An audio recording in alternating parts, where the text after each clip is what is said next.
Cześć moi drodzy, witam Was po raz kolejny na kanale Petrobist. Dzisiaj w takiej trochę bardziej wyjątkowej scenerii. Jesteśmy tuż obok wieży meteorologicznej. Tak jak widzicie, prezentowany samochód, jak i wieża mają sporo wspólnego.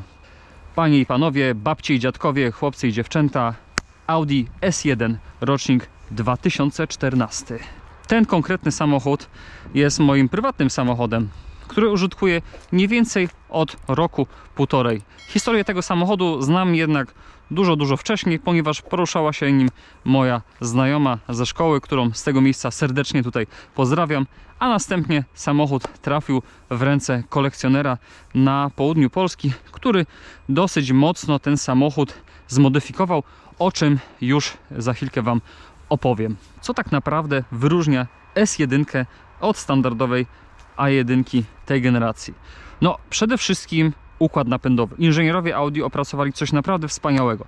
Na płycie podłogowej Fabii, Polo, Ibizy i oczywiście A1, czyli samochodów stricte przednionapędowych, dołożono dyferencjał na tył i w tym momencie samochód stał się czteronapędowy. Zadanie to było na tyle ciężkie, że tutaj inżynierowie musieli poświęcić część bagażnika. Ja Wam pokażę, zobaczcie sobie, jaki jest malutki ten kufer. Pomniejszono ten bagażnik o litrów 60, czyli standardowo z 270 do 210, tylko po to, żeby upchać tutaj dyferencjał. No i zamiast belki skrętnej, którą macie w standardowej A1, tutaj mamy układ niezależnego wielowahaczowego zawieszenia. Także naprawdę szapoba. Przez to wszystko samochód ten nie mógł trzymać skrzyni DSG, tej takiej standardowej dwusprzęgłówki z stajni Volkswagena, z Volkswagen Auto Group. Także tutaj jest jedyny prawilny mieszek od manualnej gajki biegów. Silnik. Jest to znana jednostka z grupy Volkswagena, ta sama, która była montowana w Volkswagenie Golfie GTI w wersji Performance, czyli 2 litry TFSI, bezpośredni wtrysk paliwa 231 koni w tym wypadku. No i samochód legitymujący się czasem przyspieszenia na poziomie 5,8 do 5,9, w zależności czy mówimy o wersji 3-drzwiowej czy 5-drzwiowej. Znaczek S1, tego nie znajdziecie oczywiście w standardowej S1. No i oczywiście poczwórny wydech. W tym wypadku akurat ten wydech jest, tak jak widzicie, taki ciut bardziej ostro zakończony i są większe te końcówki. Dlaczego takie są w tym wypadku? No, otóż ten samochód przeszedł szereg modyfikacji w warsztacie Gregor 10, o których Wam za chwilkę opowiem. Kolejną modyfikacją, której tak naprawdę nie widzicie na pierwszy rzut oka, no bo powiedzmy, że każda SK, RS jest ciut obniżona, jest dodatkowe obniżenie tego samochodu. Tutaj mamy skrócone o 2-3 cm sprężyny Aybacha. No i tak jak widzicie, autko ma taki naprawdę całkiem fajny stance. Naprawdę wygląda tak, bym powiedział, zadziornie. Taki pocket rocket, jak to mówią Angole. No to co? Zobaczmy sobie podmachę. No i na pierwszy rzut oka dwie rzeczy. Troszkę inne cewki, tak jak widzicie, APR, pièce de résistance, czyli dolot firmy Venturi. Dolot jest na tyle obszerny, że zobaczcie, ile on tutaj miejsca zajmuje. Macie nawet, widzicie, taką tutaj tabliczkę i metalowy naprowadzacz powietrza dosłownie do tego dolotu, tak żeby to powietrze było bardziej skierowane, powiedzmy, że w tym kierunku. Rzecz, której nie widzicie z kolei, jest ukryta tam na dole. Tam się znajduje, słuchajcie, turbina, ale nie jest to standardowa turbina. To jest turbina z Audi S3.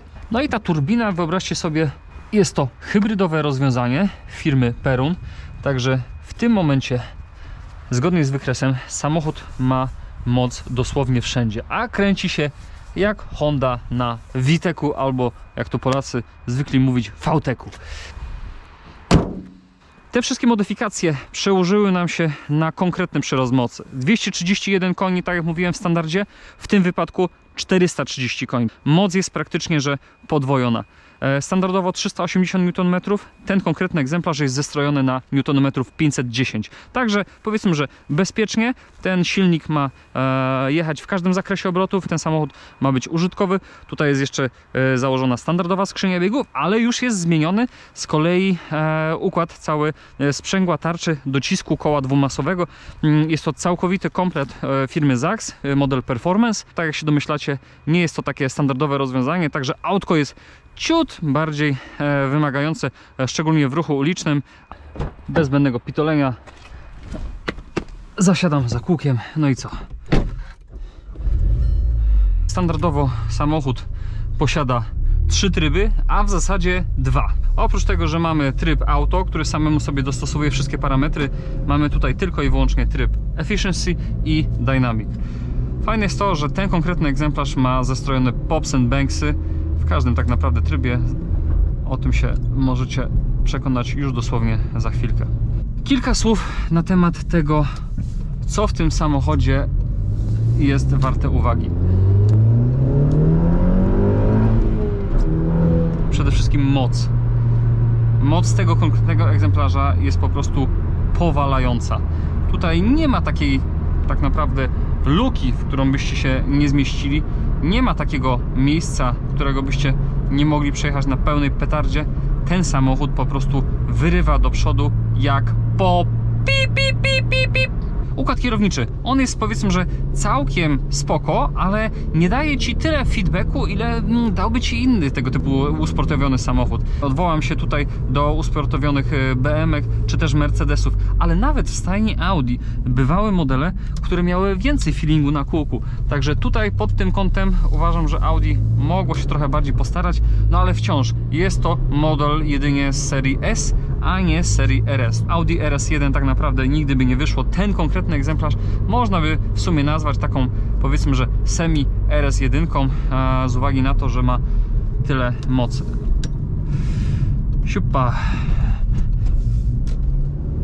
No to co, sprawdźmy, jak ten konkretny egzemplarz lata w dynamiku. Słuchajcie, jest, o, patrzcie, troszkę wilgotno.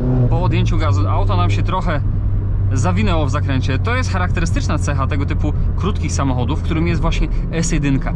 Ten napęd na 4 koła to jest z kolei bardzo fajna rzecz w tego typu małym samochodzie, bo o ile każdy tego typu mały hot hatch posiada jakieś tam mniejsze czy większe zapasy mocy, jak na przykład Mini w wersjach John Cooper Works, czy też nawet GP, tak te samochody mają często problem z oddaniem tej mocy na po prostu koła, tak, na jezdnię. Tutaj nie ma absolutnie takiego problemu. Nie ma takiej sytuacji, żeby ten samochód nie oddał Wam pełnej mocy na koła. Za każdym razem, jak wciśniecie gaz, jesteście pewni, że auto odepchnie się ze wszystkich 4 kół.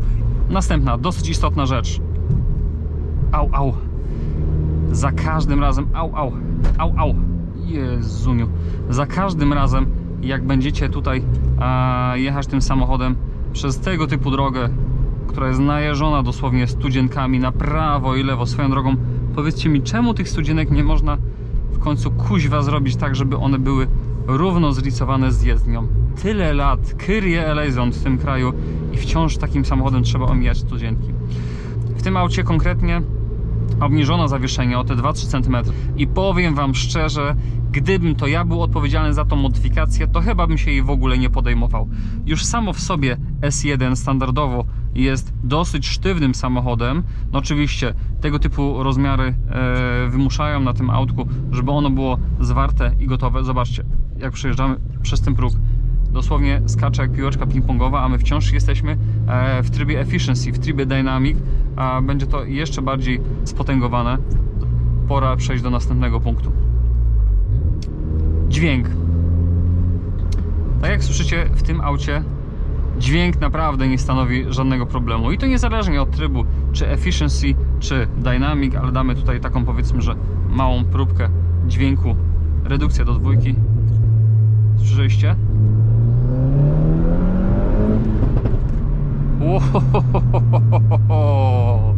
Za każdym razem jak wciskam ten gaz, to mam takie uczucie wewnątrz, że po prostu z jednej strony się boję tego samochodu, a z drugiej strony chcę więcej. To jest taki mały porywacz, taki syndrom sztokholmski mnie dosłownie dopada za każdym razem jak wysiadam z tego samochodu, bo po prostu tęsknię za tym uczuciem takiej bezwładności, którą powoduje tego typu moc w tak małej masie. Naprawdę coś pięknego. Kolejny element, spalanie. Jest trochę temat rzeka, ale opowiem Wam dosłownie za chwilkę, jak wsiądę do auta. No, tutaj z tematem spalania niestety nie ma lekko. Turbo żyje, turbo pije, jak mówi stara zasada.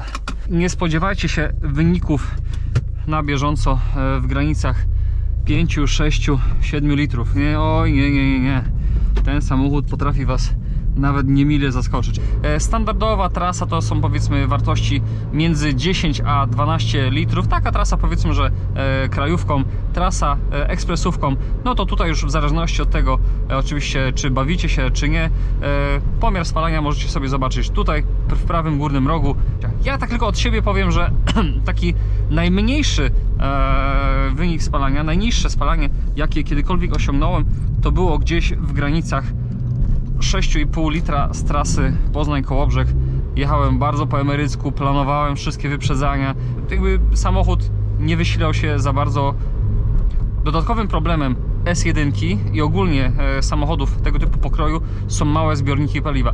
Także wyobraźcie sobie, na ile może starczyć 45 litrów, a tyle wchodzi do tego zbiornika, przy spalaniu rzędu 10, 12, a nawet 15 litrów w trasie.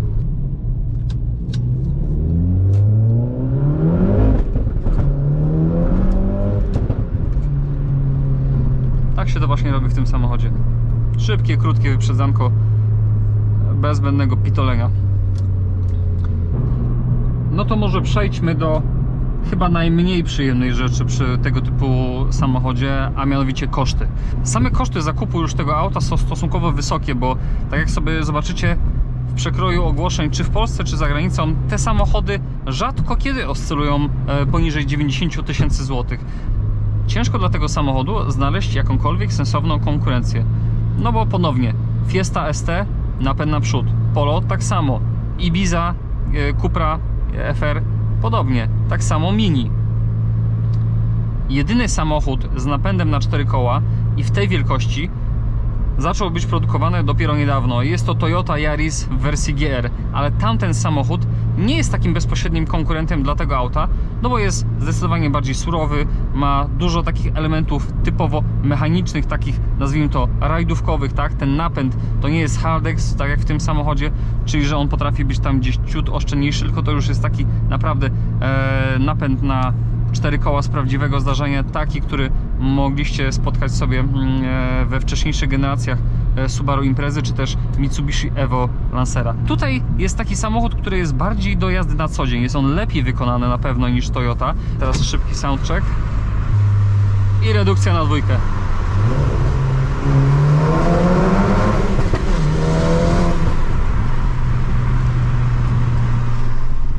No zdecydowanie potrafi połaskotać bębenki ten samochód. Wracając do tematu. Toyota Yaris GR jest tak naprawdę jedynym sensownym konkurentem dla tego typu wielkości auta.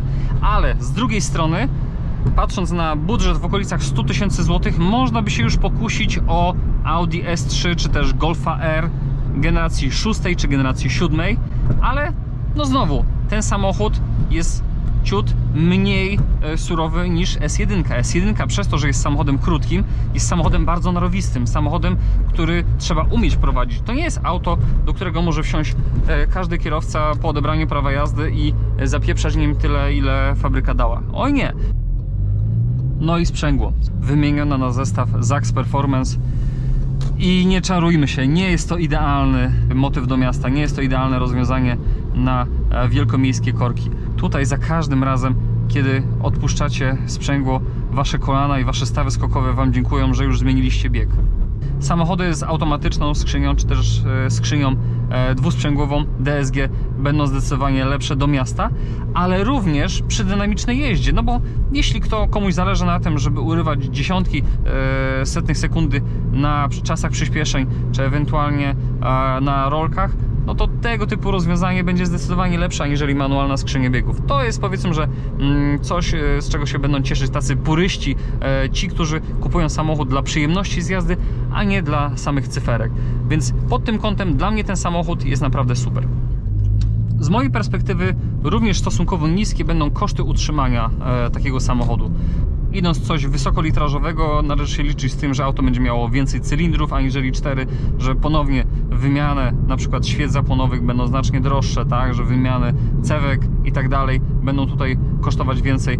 Także ten samochód jest, powiedzmy, że taką ciut budżetową wersją tego, co moglibyście spotkać w autach wyższej kategorii. I pod tym kątem naprawdę nie odbiega to dużo mocniej od takich standardowych rozwiązań, jakie macie w Golfie R, czy też Seacie Cupra Leon. Jest to auto na miarę praktycznie, że każdej kieszeni petrolheada w tym budżecie. Jeśli mówimy o takim zmodyfikowanym egzemplarzu, z jakim mamy do czynienia w tym wypadku, no tutaj koszty mogą znacznie wzrosnąć, tak? Sam koszt takiego dolotu to jest około 1000 euro. Zestaw sprzęgła to jest ponownie kolejne setki, jeśli nie 1000 euro. Jeśli chcecie sobie zmodyfikować ten samochód, no to tutaj należy się liczyć z tym, że zużycie części będzie zdecydowanie większe aniżeli w wersji seryjnej. Ale jest coś, czego wersja seryjna Wam absolutnie nie odda, a jest nim absolutny terror za każdym razem, jak wciśniecie gaz w tym aucie. No nic, moi drodzy, tym akcentem żegnam się z Wami. Napiszcie w komentarzu, co sądzicie o Audi S1. No i z motoryzacyjnym pozdrowieniem ciao i widzimy się w kolejnym odcinku. Na razie, cześć!